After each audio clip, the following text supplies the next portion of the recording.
everybody. How you doing today? I hope you're having a good day.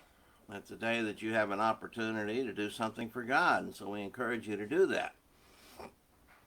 All right, let's get into the lesson. It's one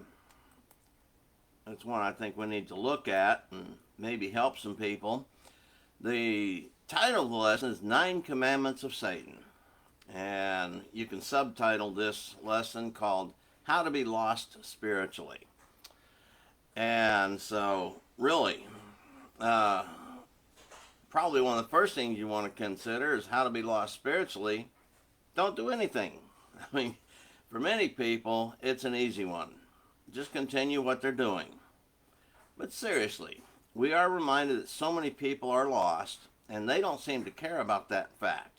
I mean, that's a brutal, honest fact that we have to face. As Jesus said, there would be many who would be walking down the pathway of destruction and few that find the narrow route. All right. But they really don't seem to care about that fact. And these people have a problem with selfishness. And yes, selfishness, they don't consider what it takes to be saved. Now, if Satan were to write a list of commandments that would guarantee one would be lost, it might go something like this. First, do not even consider punishment. Don't ever think about punishment. I mean, so we know in our world, the word sin is shunned from our society, and those who practice things which the Lord hates are going to be punished. We understand that.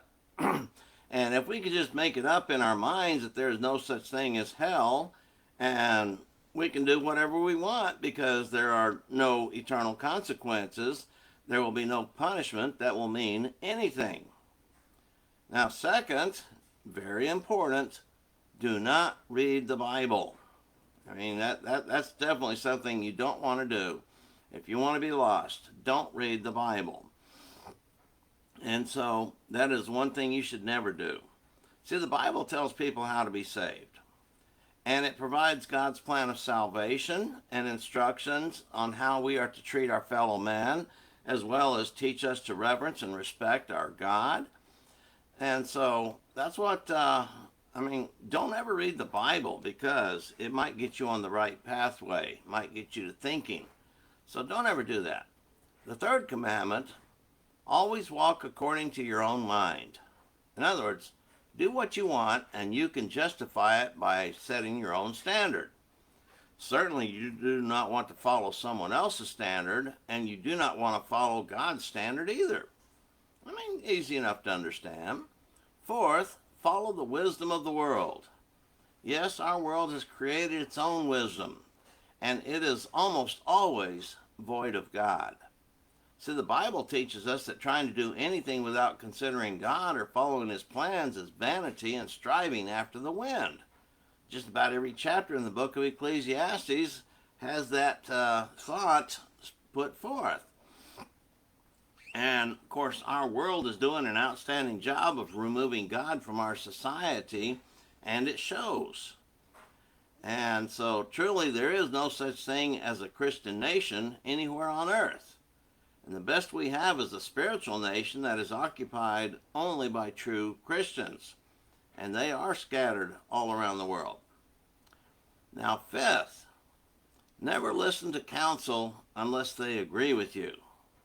Does that sound familiar? Yeah. Assume that you are perfect and nobody on earth can give you advice that will make you a better person. Why? Because you don't want to be a better person. And you want to be that loudmouth activist, and you won't listen to anybody's reasoning. So put your trust in yourself and always lean on your own understanding, because you can change your understanding anytime you want.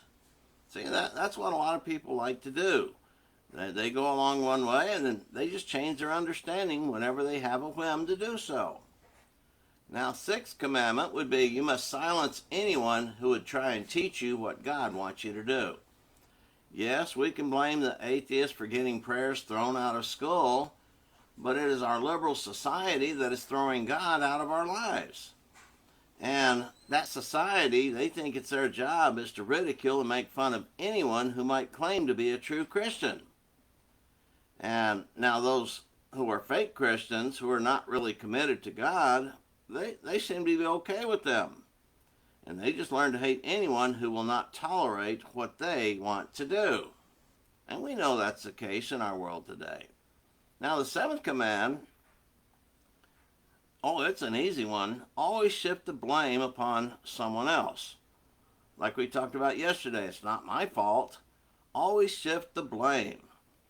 So it's never my fault if you get hurt or killed.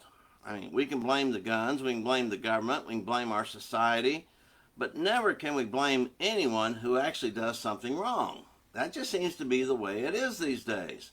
And of course, it is all right to blame someone who tries to do the right thing and bring God into the conversation. I mean, they're the biggest problem of all, right? Well, they want to project it that way. See, eighth, always question authority. I mean, that's easy enough. I mean, generations have been doing this for years. Always question authority. And even in our churches, the authority of God and the Bible are challenged and usually turned away or just outright ignored. And so we just have to realize that.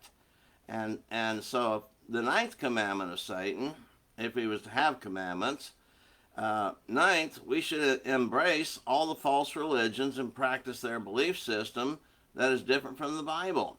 I mean, we don't need the Bible, just do anything else. And the quicker we make God ineffective, the easier it will be to continue in what God calls sin.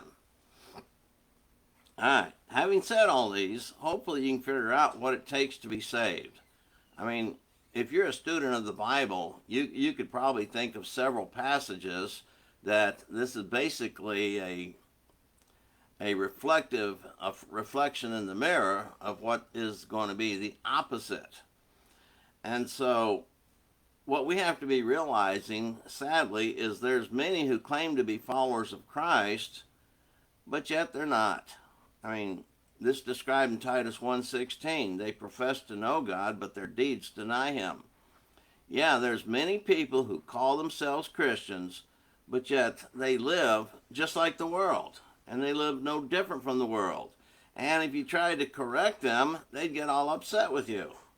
And so that happens in our congregations. It happens in all the various religions out there and all the denominations.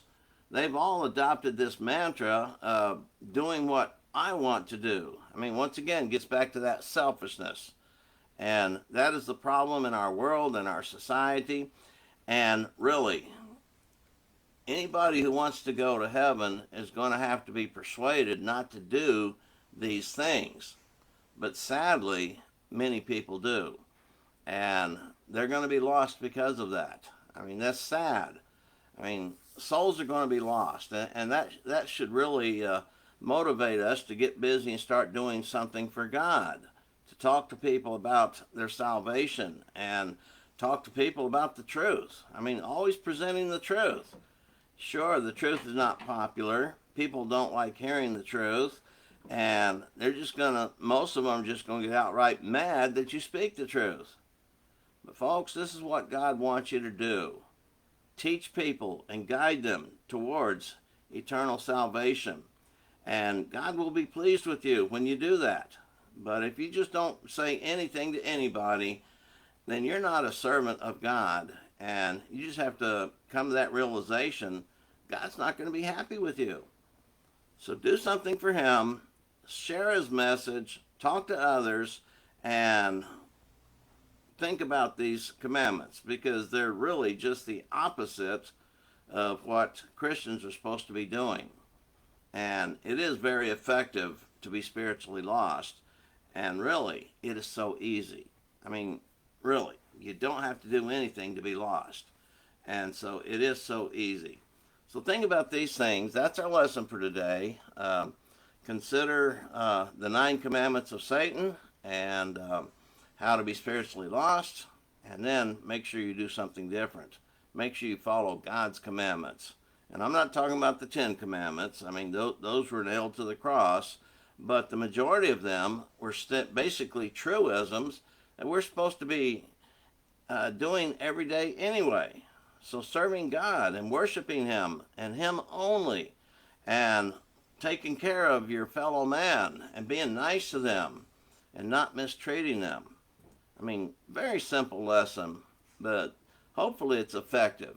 And you'll share this with others and let them see, and hopefully it might jar someone's thoughts to start serving God. And that's our goal anyway. So consider these thoughts, and Lord willing, be back again tomorrow with another lesson. Bye bye for now.